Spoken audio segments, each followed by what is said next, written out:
So this is the case trimmer. It's got a 1/2 inch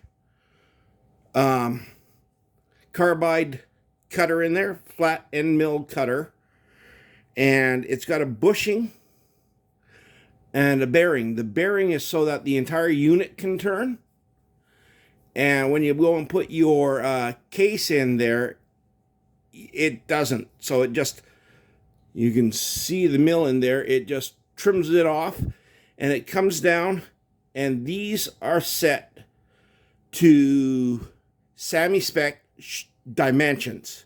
For length, you get to modify it yourself by adjusting these little screws up top and sliding the end mill up and down to adjust your the height or the amount of material that you want to take off of it.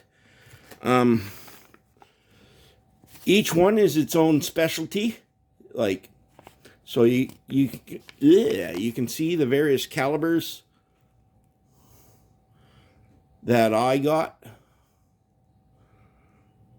and I can get more and other calibers if I feel like it, but these are the ones I went with, and it works great.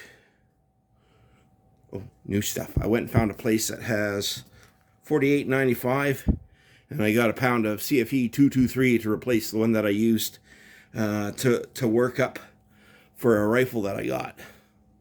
You guys have yourself a great day. Like, comment, and subscribe.